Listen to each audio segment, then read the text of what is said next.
Hello everyone, कैसे हो सभी। तो उम्मीद है सभी अच्छे होंगे और सभी अपने घर पर होंगे। तो ये स्टार्ट करते हैं। आज की इस क्लास में हम फरीदाबाद के बारे में पढ़ेंगे। फरीदाबाद से रिलेटेड जो भी इंपॉर्टेंट स्टैटिक डाटा है उसको कंप्लीट करेंगे और उसके बाद हम डिस्ट्रिक्ट वाइज करंट अफेयर्स भी करने वाले हैं। लेकिन सबसे पहले जो स्टैटिक डाटा है उसको कंप्लीट कर लेते हैं। तो आइए सबसे पहले भाई, गुड़गांव से अलग होकर बना फरीदाबाद। अगर आपसे पूछा जाए कि किस डिस्ट्रिक्ट से अलग होकर बना, तो गुड़गांव से अलग होकर। अगर डेट आपसे पूछी जाती है तो 15 अगस्त 1979।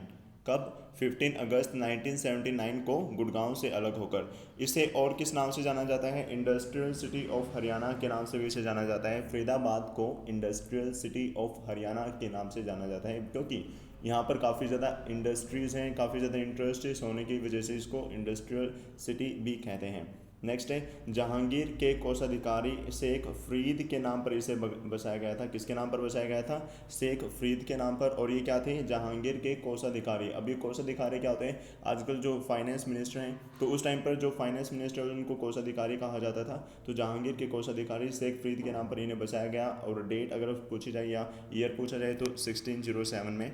उसके बाद टूरिस्ट कॉम्प्लेक्स की अगर मैं बात करूँ, यहाँ पर सिर्फ और सिर्फ एक ही टूरिस्ट कॉम्प्लेक्स है, मैकपाई टूरिस्ट कॉम्प्लेक्स। क्या? Magpie tourist complex. अगर तहसील की बात करें तो यहाँ पर कुल मिलाकर 3 तहसील हैं, फरीदाबाद, बड़कल और बल्लभगढ़।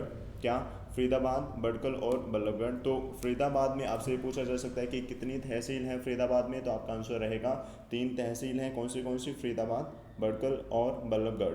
उसके बाद भाई, बल्लभगढ़ का नया नाम पूछा जा सकता है, तो बल्लभगढ़ का नया नाम क्या रख दिया गया है? बलरामगढ़। बल्लभगढ़ का नया नाम क्या है? बलरामगढ़। तो इस चीज़ में कंफ्यूज नहीं होना है आप लोगों को। उसके बाद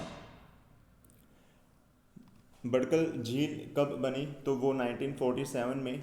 फरीदाबाद में अरावली की पहाड़ियों में गोल्फ कोर्स मैदान है। अगर आपसे पूछा जाए कि फरीदाबाद में या हरियाणा में सबसे ज़्यादा अरावली की पहाड़ियाँ कहाँ हैं, तो उसका भी आंसर आपका क्या रहेगा? फरीदाबाद। वही हरियाणा में सबसे ज़्यादा अरावली की पहाड़ियाँ कहाँ पर है? फरीदाबाद में। और फरीदाबाद में अरावली की पहाड़ियों में गोल्फ कोर्स का मैदान भी है। तो गोल्फ कोर्स का मैदान आप याद रख सकते हैं, क्योंकि यहाँ पर अरावली की पहाड़ियाँ हैं, तो यहाँ पर अच्छा काफ़ी बड़ा गोल्फ कोर्स का मैदान भी है। उसके बाद भी हरियाणा में सबसे ज़्यादा बजरी या जो हम कंक्रीट कहते हैं वो कहाँ पाया जाता है? वो भी आपका फरीदाबाद में ही मिलता है। राजा नाहर सिंह का जो किला है वो भी कहाँ है? फरीदाबाद में। क्या? राजा नाहर सिंह का किला। पेपर में पिछले साल पूछा गया था, कलर का जो पेपर हुआ था उसमें पूछा गया था कि राजा नाहर सिंह का किला कहाँ पर है। तो राजा नाहर सिंह का किला कहाँ पर है? आपका फरीदाबाद में। उसके बाद बल्लभगढ़ में राजा नाहर सिंह स्टेडियम भी है। राजा नाहर सिंह एक तो किला और राजा नाहर सिंह स्टेडियम भी है, और ये कहाँ है? फरीदाबाद के बल्लभगढ़ में। उसके बाद अकॉर्डिंग टू एरिया सबसे कम, ये काफ़ी ज़्यादा इंपॉर्टेंट डेटा है कि सबसे छोटा डिस्ट्रिक्ट कौन सा है अकॉर्डिंग टू एरिया। तो एरिया के अकॉर्डिंग जो है सबसे छोटा डिस्ट्रिक्ट और एरिया कितना है? 743 किलोमीटर स्क्वायर। कितना? 743 किलोमीटर स्क्वायर। अब भाई, एरिया में ये सबसे कम है, लेकिन पॉपुलेशन में सबसे ज़्यादा कितना? 18,09,733। कितना? 18,09,733। सूरजकुंड का मेला फरीदाबाद में लगता है। अगर आपसे पूछा जाए कि सूरजकुंड का मेला कहाँ लगता है, तो आपका आंसर क्या रहेगा? फरीदाबाद में। आखिरी सूरजकुंड मेला कब लगा, ये पूछा जा सकता है, या ये पूछा जा सकता है कि जो आखिरी सूरजकुंड मेला है वो उसकी सहयोगी राज्य कौन सा था। तो उसका सहयोगी राज्य महाराष्ट्र, और सहयोगी देश अगर पूछा जाए तो वो है थाईलैंड। सूरजकुंड के मेले से एक क्वेश्चन बनता है क्या, कि जो आखिरी सूरजकुंड मेला हुआ था अभी, यानी कि जो लेटेस्ट सूरजकुंड मेला हुआ था, उसमें सहयोगी राज्य कौन सा था? महाराष्ट्र। और सहयोगी देश कौन सा था? तो आपका क्या आंसर रहेगा? थाईलैंड। उसके बाद सिंगर ऋचा शर्मा फरीदाबाद से ही हैं। सिंगर सोनू निगम। सोनू निगम को आप जानते होंगे, काफ़ी अच्छे सिंगर हैं। तो जो सोनू निगम है वो भी कहाँ से है? फरीदाबाद से हैं।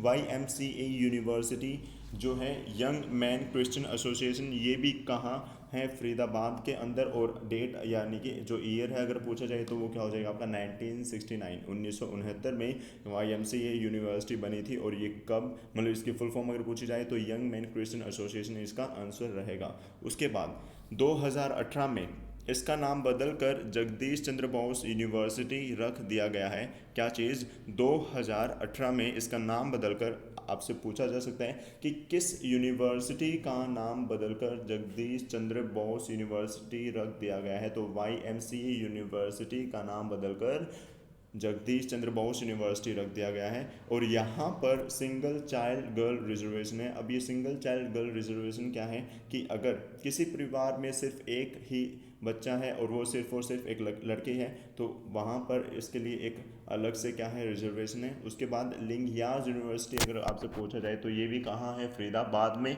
और अगर आपसे ईयर पूछा जाए तो 2009 में ये यूनिवर्सिटी ओपन हुई थी। उसके बाद मानव रचना यूनिवर्सिटी की बात करें तो ये आई थी 2014 में। फरीदाबाद हरियाणा का सबसे पुराना नगर निगम है। अगर आपसे पूछा जाए कि कौन सा नगर निगम सबसे पुराना है हरियाणा का तो आपका आंसर रहेगा क्या, फरीदाबाद। टोटल नगर निगम की अगर मैं बात करूं तो हरियाणा में अभी तक टोटल नगर निगम कितने हैं, 10। ठीक है। उसके बाद अमर शहीदों का गांव, क्या अमर शहीदों का गांव, तो ये क्या तिगांव, तिगांव गांव है कहाँ, फरीदाबाद में। फरीदाबाद से एमपी कृष्ण पाल गुर्जर ये भारत सरकार में यानी कि सेंटर में मिनिस्टर हैं। और डिपार्टमेंट इनको कौन सा मिला है, एमएसजेई। कौन सा, एमएसजेई यानी कि ministry of social justice and empowerment. उसके बाद फरीदाबाद से 1857 की क्रांति के नेता कौन से थे, धानु सिंह।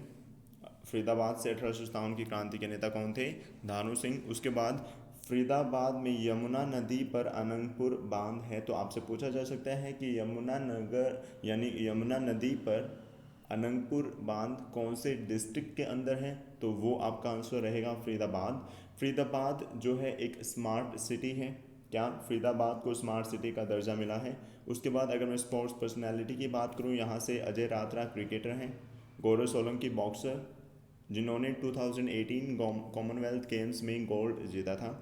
क्या स्पोर्ट्स पर्सनालिटी आपकी जो मेन हो जाती है यहाँ पर, क्या अजय रात्रा जो कि एक क्रिकेटर हैं, गौरव सोलंकी बॉक्सर, और 2018 कॉमनवेल्थ में इन्होंने गोल्ड जीता था। उसके बाद नेशनल हाईवे की बात करूँ तो यहाँ पर सिर्फ और सिर्फ एक ही नेशनल हाईवे है जो कि NH44 है। अगर बाउंड्रीज़ की बात की जाए तो जो फरीदाबाद है वो दिल्ली, और स्टेट की बात की जाए तो यूपी से जो है बाउंड्रीज टच करता है। और डिस्ट्रिक्ट सिर्फ दो ही डिस्ट्रिक्ट के साथ ही बाउंड्रीज शेयर कर सकता है, क्या शेयर करता है, गुड़गांव और पलवल के साथ। तो ये था क्या आपका स्टैटिक डाटा ऑफ फरीदाबाद। अगर आपको इसमें से कोई डाउट है या फिर कुछ एक डाटा जो आप लोगों को पता है और हमने कवर नहीं कराया है तो आप कमेंट करके बता सकते हैं, ताकि जो आपकी करंट अफेयर की क्लास रहेगी उसमें हम उसको कवर अप कर लें। तो मिलते हैं नेक्स्ट वीडियो में, तब तक के लिए bye bye, take care, have nice day. और अपने नोटबुक और पेन लेकर बैठें, साथ साथ इसको लिखते रहें, अपने नोट्स खुद बनाएं और खुद नोट्स बनाकर उनमें से रिवाइज करते रहें। तो मिलते हैं नेक्स्ट वीडियो में, bye bye, take care, have nice day.